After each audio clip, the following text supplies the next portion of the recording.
Life has a way of surprising you in every corner, in an unexpected moment. That's exactly what happened to me one Wednesday afternoon that seemed ordinary. I returned from work, the echo of my heels resonating on the wooden floor as I crossed the threshold. The day had been long, dense, and exhausting, and all I wanted was to be enveloped by a hot bath and let the stress slip away. I never thought that night would mark my life so profoundly, altering the course of everything I knew in our home. I invite you to subscribe to my channel to continue enjoying more captivating real-life stories like this one. Don't forget to watch the video until the end. I invite you to like the video because this story has the potential to be truly captivating. I would greatly appreciate it if you could press the like button to show your support. The house was enveloped in a deep silence as I entered, something I was already familiar with. Thomas, my husband, had mentioned earlier that he would have a meeting later that night.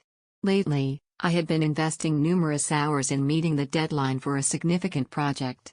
Jake, Thomas's son from his first marriage, was in a state of deep loneliness at home. Jake was 20 years old, a discreet and courteous young man who almost never caused any trouble.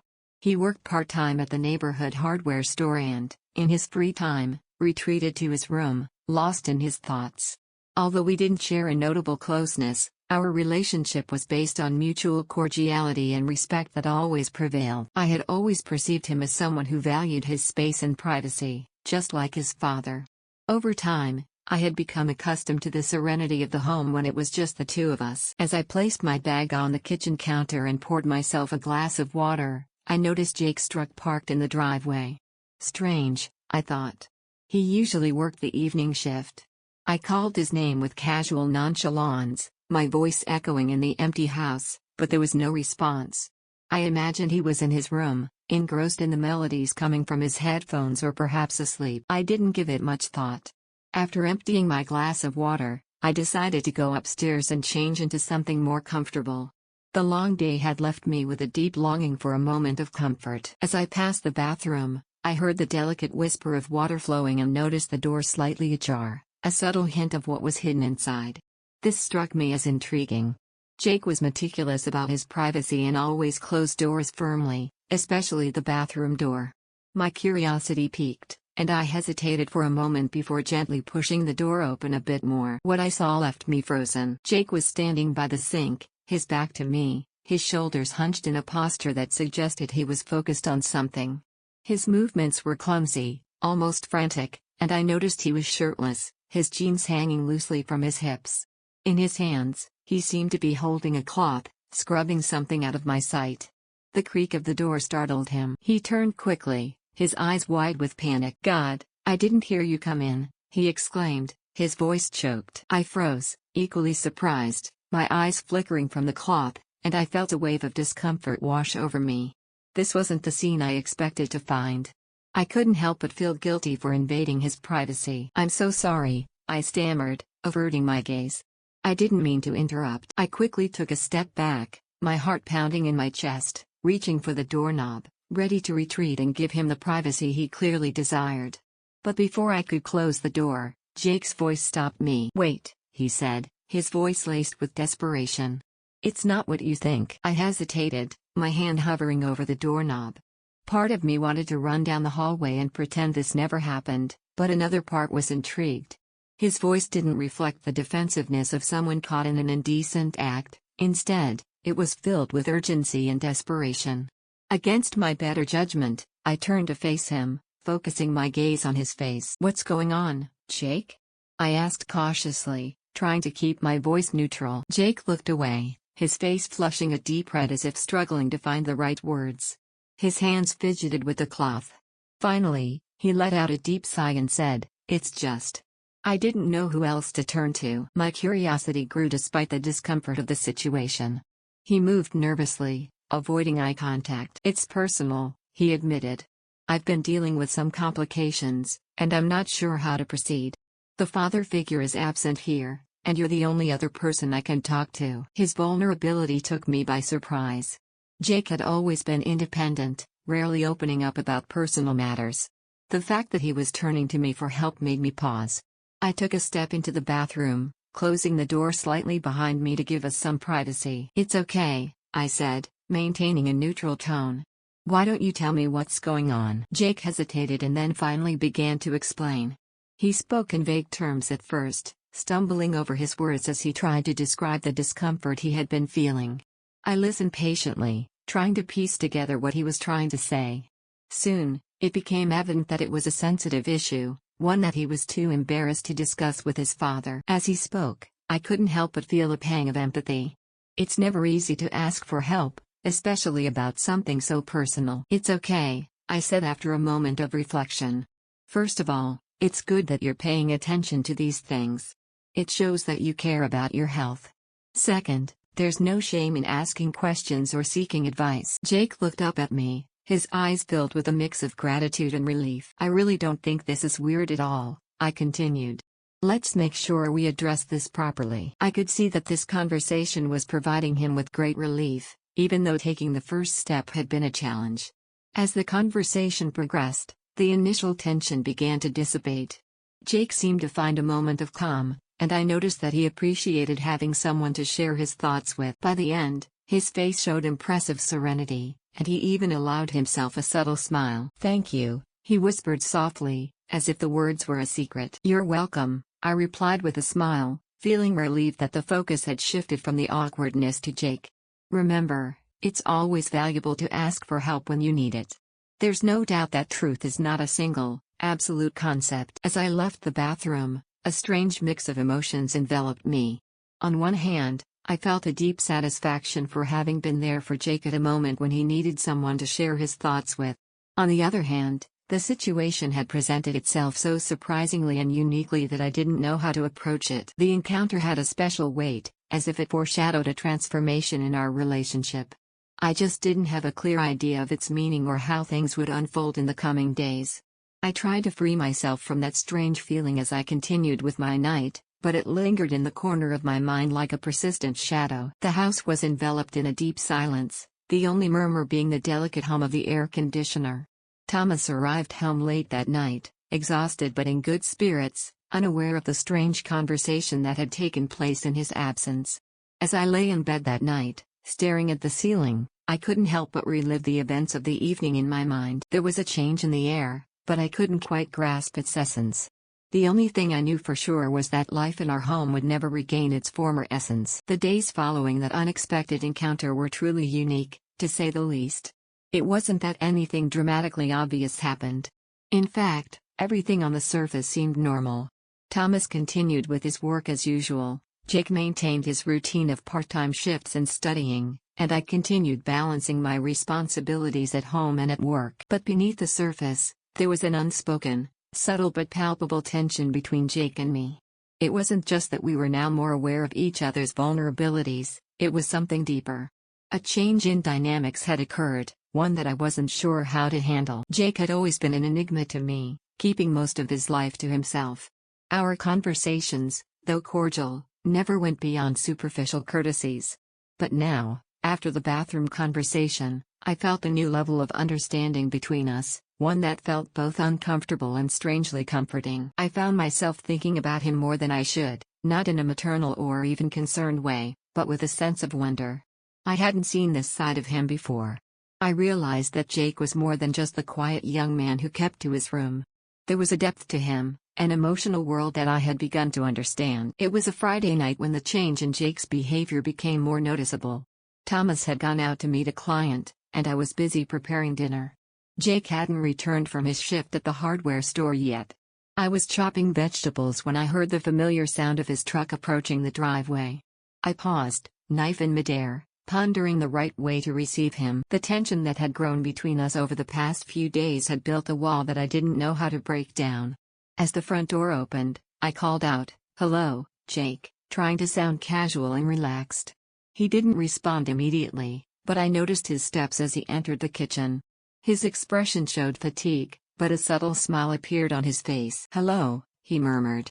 "What's for dinner?" "Just some pasta," I replied with a smile, feeling relieved that he didn't seem as distant as he had been in previous days. "Definitely feeling a need for food," he said, approaching the counter to pour himself a glass of water. We shared the meal in a silence that spoke more than words. At first, the only sound was the soft clinking of forks against plates, but I noticed that Jake seemed more at ease than he had been in previous days. His smile looked a bit more genuine, and his posture was less rigid. After a moment, he set his fork aside and looked at me, a delicate blush adorning his cheeks. "I've been thinking about what you said the other night," he began, his voice almost a whisper.